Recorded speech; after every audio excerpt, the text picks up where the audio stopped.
In the aftermath of Ironheart's catastrophic performance, Marvel Studios and Disney are scrambling. Viewership numbers have been plummeting. Fan backlash is louder than ever, and the future of the MCU seems uncertain. And what did the top brass do to save face? They called in their biggest weapon, Robert Downey Jr., for over a decade. RDJ was the face of the MCU. He wasn't just Tony Stark, he was Tony Stark. His charm, charisma, and legacy built the foundation of what we now know as the Marvel Cinematic Universe, but this time, the plan wasn't to bring him back as Iron Man. No. This time, Downey Jr. was recruited to be Marvel's crisis management tool, tasked with saving a failing show and a character the fans just couldn't get behind. With Bob Iger and Kevin Feige pushing for a solution, they turned to RDJ. His involvement in Avengers Doomsday came with a clause that made him obligated to participate in promotional efforts for key Marvel projects. That's how Robert Downey Jr. found himself thrust into the middle of the Ironheart debacle. Not as an actor, but as a corporate pawn, trying to salvage something that seemed doomed from the start. But things didn't exactly go as planned. As soon as Ironheart was released, it was clear that Marvel was in trouble. What was meant to be a fresh chapter in the MCU quickly became a cautionary tale. Viewership numbers hit an all-time low, and the fanbase that once championed the MCU seemed to be turning their backs. Critics piled on, and social media exploded with negative comments. The reason Ironheart just didn't resonate. Marvel, always the master of leveraging its star power, had a plan. They thought if they could tie Robert Downey Jr. to the series, the same way he had been tied to the MCU for years, maybe, just maybe, they could pull it out of the nosedive. The goal was simple. Get RDJ to pass the torch to Riri Williams, played by Dominique Thorne. Make her the new face of the MCU, using his endorsement as the ultimate validation. The problem was, the whole thing felt forced. Fans didn't want a new Tony Stark, they wanted Tony Stark. The effort to prop up Riri Williams felt more like a corporate maneuver than an organic evolution of the MCU's next generation. The result, an even deeper divide between the studio and its fans. Marvel wasn't just pushing Ironheart on its own merits. They were asking fans to accept something new, without giving it the room to grow. Riri Williams, though a promising character, wasn't given the space to develop her own identity. Instead, she was placed under the weighty shadow of Iron Man, and that never sat well with the loyal MCU audience. When Downey Jr. was asked to step in, the assumption was that his presence alone could turn the tide. Marvel's executives were convinced that having him promote Riri Williams would be the key to winning over fans. But instead of reigniting excitement, it only highlighted how out of touch Marvel had become. When Robert Downey Jr. first started making his media rounds for Ironheart, fans expected to see the same energy and charisma that had made him a household name. The plan was simple. RDJ would appear on talk shows, interviews, and public appearances, touting Riri Williams as the new face of the MCU, the torchbearer for the future of Marvel. He would pass the mantle, build excitement, and lead the charge into the next era. What Marvel didn't count on was how out of place RDJ's praise for Riri would feel. His words felt scripted, like he was reading from a press release, and fans could immediately tell. There was none of the raw passion and authenticity that had defined his public persona for years. He wasn't speaking as Tony Stark anymore. He was speaking as a corporate pawn.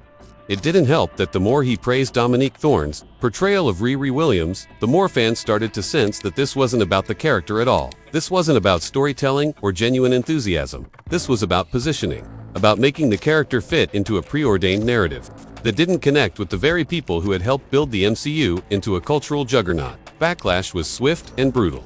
Fans, who had once seen Robert Downey Jr. as the face of the MCU, now saw him as a tool in a corporate game. And that's when things started to go south. The marketing push, meant to boost the Ironheart brand, backfired. RDJ's presence wasn't seen as a positive endorsement. It was seen as an attempt to use his legacy to cover up a product that wasn't connecting. Ironically, the more RDJ endorsed Ironheart, the more the fans seemed to turn on it.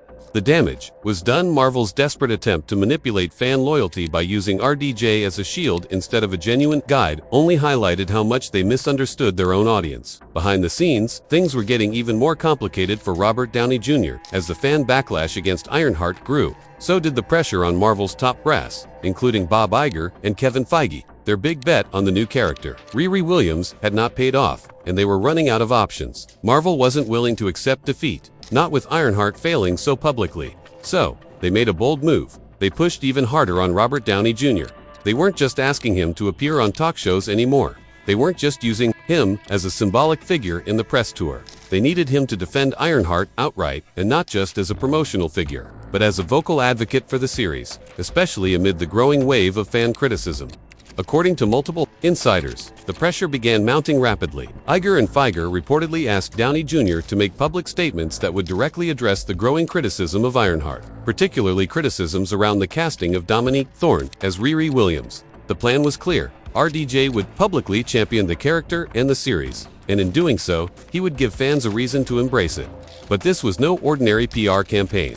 The stakes were higher than ever, and the nature of the messaging was becoming more divisive. It wasn't just about promoting a show anymore. The request was for RDJ to step in and handle the fan criticism, to take a stand on issues like diversity, equity, inclusion, and even accusations of misogyny. Marvel had already begun to spin the backlash as rooted in these cultural battles. They saw this as a chance to not only defend Ironheart, but also position it as a fight for what they saw as progressive values. For Robert Downey Jr., this wasn't just about defending a show. It was about defending his own reputation. Downey had always been someone who operated with authenticity. His connection with fans wasn't built on corporate narratives or divisive rhetoric, that it was grounded in a mutual respect built over years of playing Tony Stark. And now, Marvel was pushing him into a role that made him uncomfortable. RDJ began to realize that his involvement in the campaign was not about the creative direction of Ironheart. It was about protecting Marvel's larger agenda. They were asking him to not just support the show, they were asking him to publicly dismiss any criticism that didn't align with their narrative. It wasn't long before he started to feel like he was being used as a pawn in a much bigger game. It was in the midst of these intense negotiations that Robert Downey Jr. took a stand. Reports say that during an emergency remote call with Bob Iger and Kevin Feige, Downey Jr. was asked to publicly release a statement not just defending Ironheart, but also denouncing the fan backlash, particularly the accusations of sexism, racism, and alleged misogyny surrounding Riri Williams. But here's where things took a turn for the worse. RDJ wasn't having it. Instead of agreeing to be the voice of Marvel's agenda, he refused. Not just in a polite, measured way, but with palpable frustration. Sources claim that Downey Jr. exploded during the call, expressing his deep concerns about the direction Marvel was trying to take him in. He made it clear that he would not participate in a campaign that forced him to take sides in what he saw as a culture war. He understood the importance of diversity, but he wasn't about to become a spokesperson for a political battle, especially one that directly targeted the very fans who had helped build the MCU into the success it was. What followed was a tense back and forth, with Iger and Feige insisting that Downey's involvement in this press effort was contractual. They reminded him that his contract for Avengers: Doomsday obligated him to participate in promotional efforts for certain projects, Ironheart included. This only made things worse for RDJ, as he realized that his participation in the campaign wasn't just about helping a show. It was now about appeasing Marvel's corporate agenda. But Downey wasn't having it. He rejected the idea that he would be manipulated into defending a show he didn't believe in, especially when that show was facing increasing backlash. The divide between him and Marvel Studios deepened. What started as a collaboration had quickly turned into a battle of ethics, with Downey refusing to compromise his values. As tensions reached a boiling point, Robert Downey Jr. started to realize something he hadn't before. His trust in Marvel Studios had been broken. The promises made to him about the success of Ironheart had evaporated. RDJ had been told that his involvement in the press tour would guarantee a ratings boost, that his endorsement would turn the tide for Riri Williams' debut. But now, those promises seemed like empty words. Downey had put his name, his reputation, on the line, fully believing that his support would elevate the show. Yet, despite his involvement, the ratings continued to plummet. The fan response grew more hostile, and the damage to Marvel's brand seemed irreversible. RDJ's participation hadn't been the fix they'd promised. More than just disappointment, this situation left Downey feeling betrayed.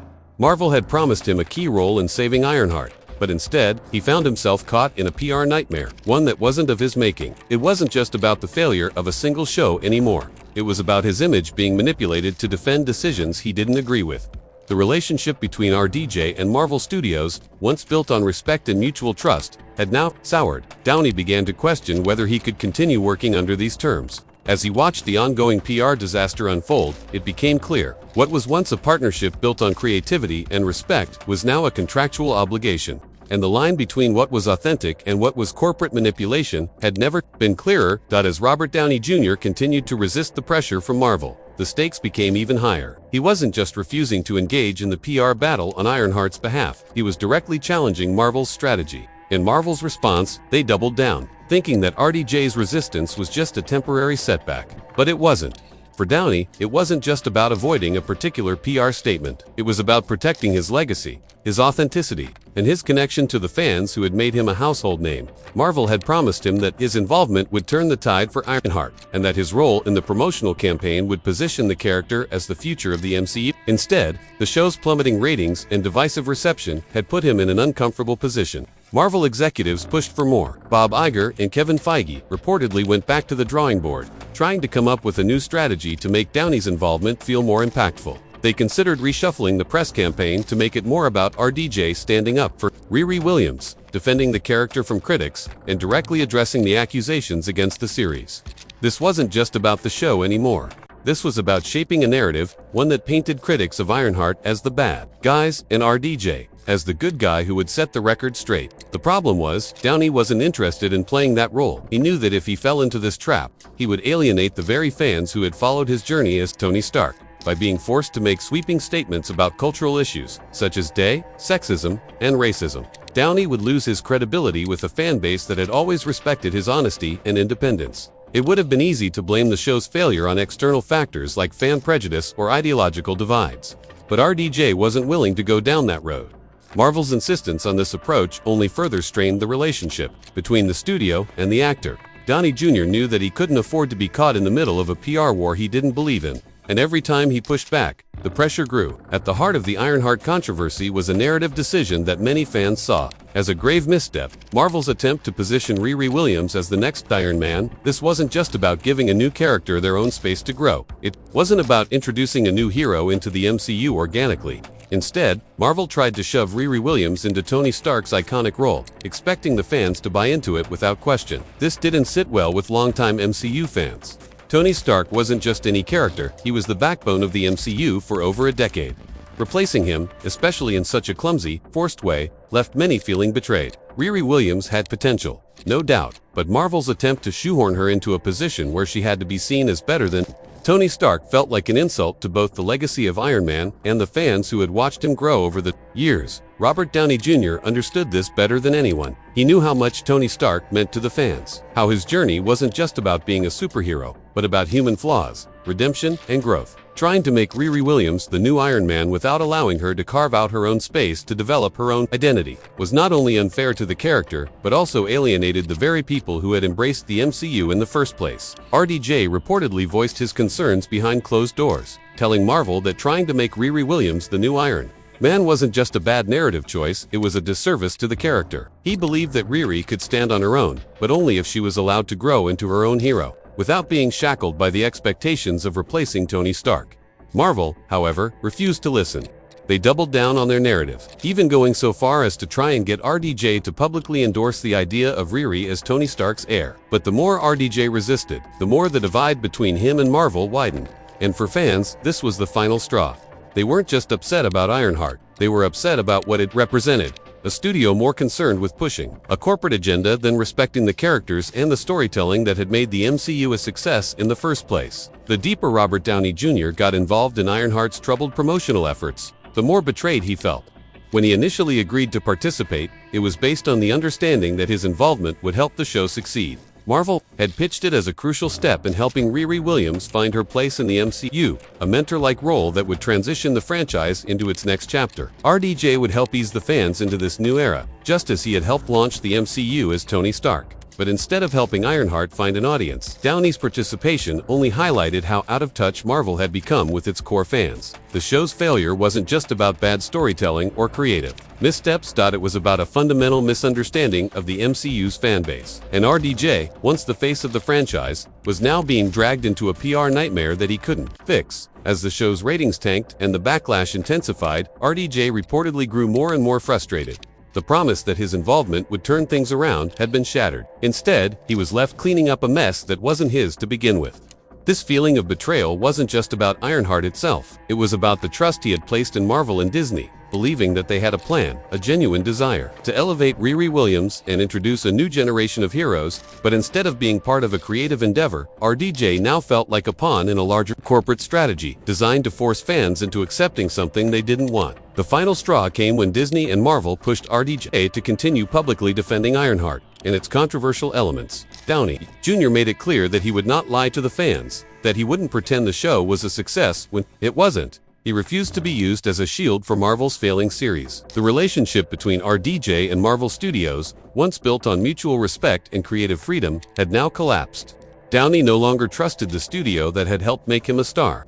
And with Avengers: Doomsday looming on the horizon, he found himself questioning whether he could continue working with a company that had betrayed him in such a profound way. The situation between Robert Downey Jr. and Marvel Studios reached its boiling point during a heated emergency call. As the ratings continued to fall and the backlash mounted, Bob Iger and Kevin Feige invited RDJ into a remote conference to address the spiraling negativity surrounding Ironheart. They needed him to do more. They needed him to publicly defend the show, to reinforce the idea that Riri Williams and the series were worth the fans' attention.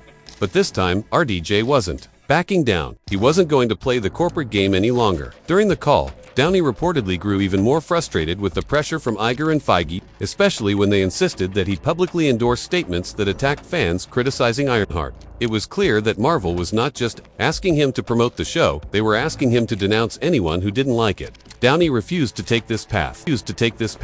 He told Iger and Feige that he was unwilling to alienate the very fans who had supported him for years. He wasn't about to condemn them for voicing their opinions, especially when their concerns weren't based on identity politics but on the quality of the show. Downey was unwavering. He couldn't and wouldn't be used to further a narrative that didn't sit right with him. For Marvel, this was a wake-up call. They had pushed RDJ to the limit, and now the man who had been the face of the MCU for over a decade was no longer willing to comply with their demands. It was the beginning of the end for their relationship, and it had become clear that the PR strategy that once seemed like a surefire success was now a complete failure. As the situation with Ironheart continued to spiral out of control, the fallout reached far beyond just the failure of a single show. It marked the end of an era for Marvel Studios, an era that had been defined by Robert Downey Jr.'s larger-than-life presence. What had once been a fruitful partnership based on mutual respect and creative collaboration was now shattered by distrust and broken promises. For RDJ, this wasn't just about Ironheart. This was about the future of his relationship with Marvel. With Avengers: Doomsday on the horizon, he was left questioning whether he could continue working with a studio that had now become a corporate behemoth, one that used him as a pawn in their larger agenda rather than respecting him. As a creative partner, Marvel Studios found itself in an unfamiliar position. For the first time in years, it wasn't just the fans who were questioning the direction of the MCU. The very actors who had helped define the franchise were beginning to speak out, not just about Ironheart but about the changing nature of Marvel itself. The studio had once been a place where creative vision thrived, but now it seemed more like a corporation willing to sacrifice authenticity for profit. For RDJ, the entire debacle had raised a key question: could he continue working? Under these constraints, the once golden relationship between him and Marvel was now strained, and the future of both Avengers: Doomsday and the MCU at large seemed uncertain. As for Marvel, the future was murkier than ever. Could they salvage their brand? Would Iron be the last straw in the slow unraveling of the MCU's dominance in popular culture? Only time would tell. So, where does this leave us? Ironheart has become more than just a creative misstep. It's turned into a full-blown corporate crisis. For Marvel Studios and Disney, from behind-the-scenes drama and a failed press tour to Robert Downey Jr.'s resistance to being used as a corporate pawn, the entire situation has exposed cracks in the once unshakable foundation of the MCU. What was supposed to be a passing of the torch to a new generation of heroes has instead created a massive rift between legacy stars and Marvel Studios. As the relationship between RDJ and the studio fractures, the future of the MCU itself hangs in the balance. With Avengers: Doomsday on the horizon and Fantastic Four yet to make its debut, Marvel will have to decide: can they course correct in time? Or are we witnessing the beginning of the end for the MCU's cultural dominance? One thing is for sure, Ironheart wasn't just a show. It was a turning point for Marvel, one that may have forever changed how fans and legacy actors viewed the studio. If you want more uncensored breakdowns and insider stories like this, make sure to hit that subscribe button, drop a like, and turn on notifications. Trust me, you don't want to miss what's coming next, because the drama at Marvel is far from over.